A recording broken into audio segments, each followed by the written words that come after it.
Olá, Fabiano Barros por aqui, sou defensor público e posto no canal vídeos com dicas e estratégias para aprovação em concursos públicos. Além disso, ao acompanhar os vídeos e manter esse contato quase que diário aqui nessa nossa comunidade, você também acaba mantendo a motivação e a disciplina para estudar.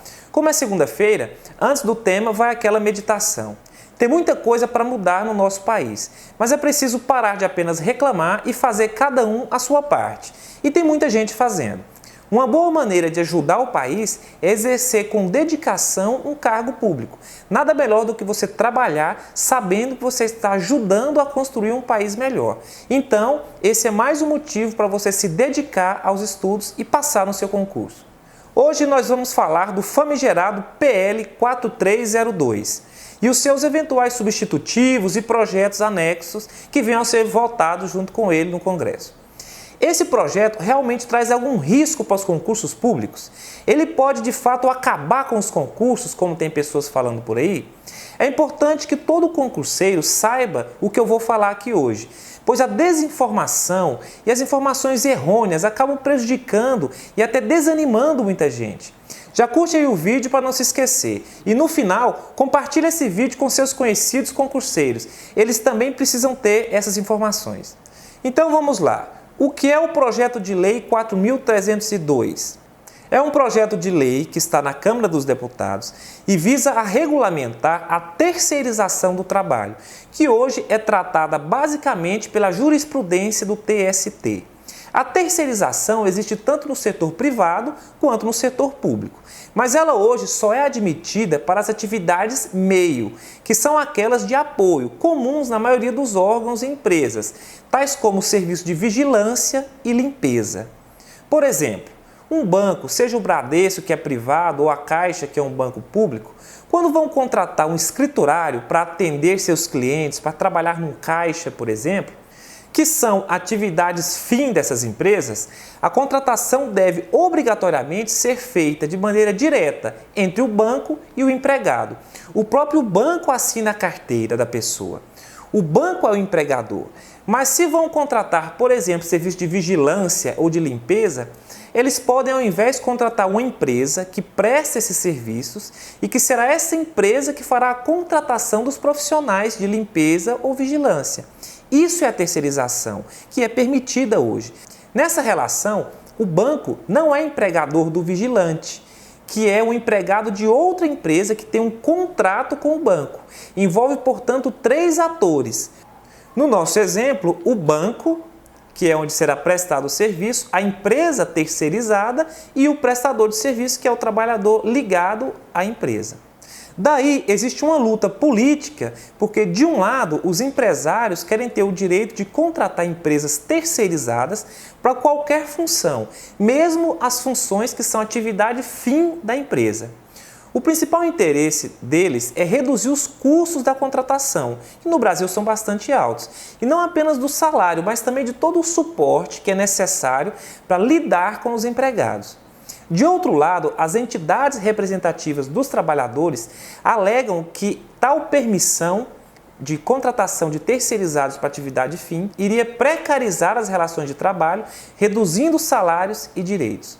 Esse projeto de lei, que ainda depende de aprovação na Câmara, no Senado e de sanção presidencial, ou seja, tem um trâmite longo pela frente, muita briga ainda, não tem como afetar os concursos públicos de maneira nenhuma.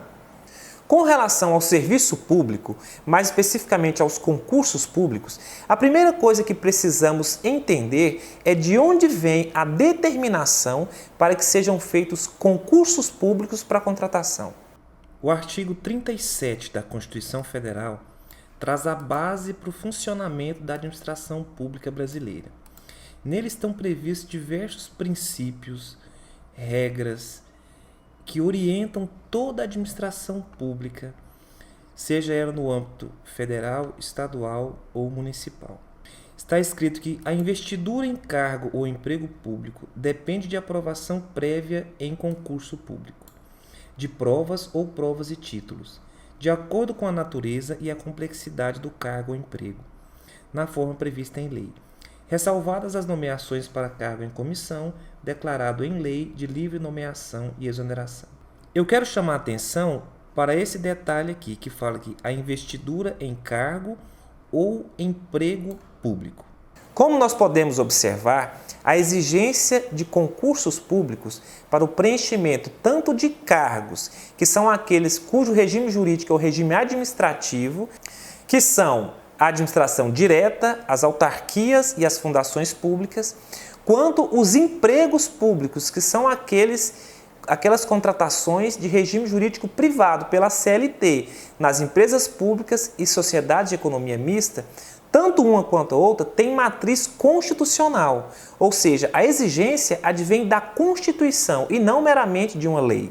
O Supremo Tribunal Federal já asseverou por diversas vezes a obrigatoriedade do cumprimento estrito dessa norma, declarando inconstitucional qualquer lei ou ato normativo que viole a regra do concurso público.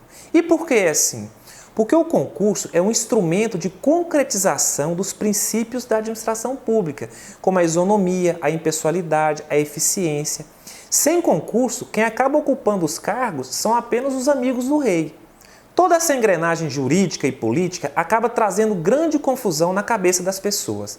Algumas até plantam a confusão de propósito como forma de reforçar o seu discurso e atrair adeptos para o seu lado.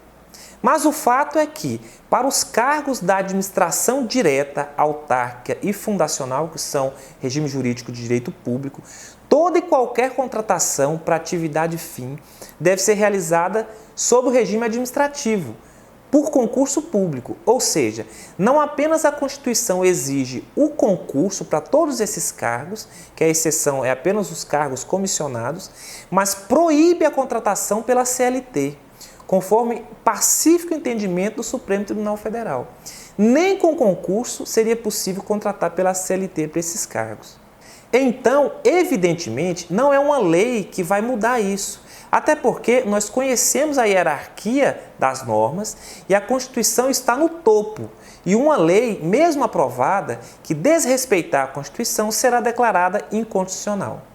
E nas empresas públicas e sociedades de economia mista, como o Banco do Brasil, a Caixa Econômica, a Petrobras, a mesma coisa. Embora essas contratem pelas normas da CLT, a exigência de concurso para a contratação de pessoal para atividade fim tem assento constitucional.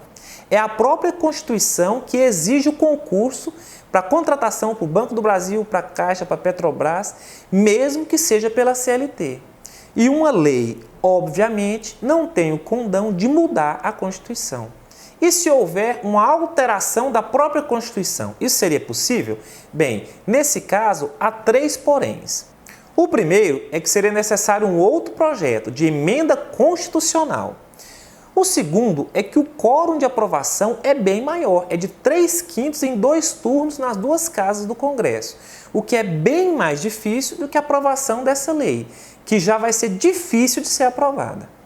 E 3, mesmo uma emenda que dispense o concurso, mesmo só essa dispensa para empresas públicas e sociedades de economia mista, pode muito bem ser declarada inconstitucional pelo Supremo Tribunal Federal, pois certamente iria ferir os princípios da isonomia, da impessoalidade e da eficiência. Ou seja, vida longa aos concursos públicos. Na prática, tudo o que será decidido por esse projeto de lei terá eficácia única e exclusivamente em relação às contratações por empresas particulares. Mesmo que tenha alguns deputados que possam estar falando em tratar isso também para órgãos públicos. Isso não tem como ir adiante. É mais a falta de conhecimento mesmo desses deputados. É isso, pessoal. Curta o vídeo, compartilhe, deixe seu comentário aqui embaixo. Compartilhe esse vídeo com seus amigos concurseiros para também ficarem sabendo disso. Se inscreva no canal se ainda não tiver feito isso. Te espero no próximo vídeo.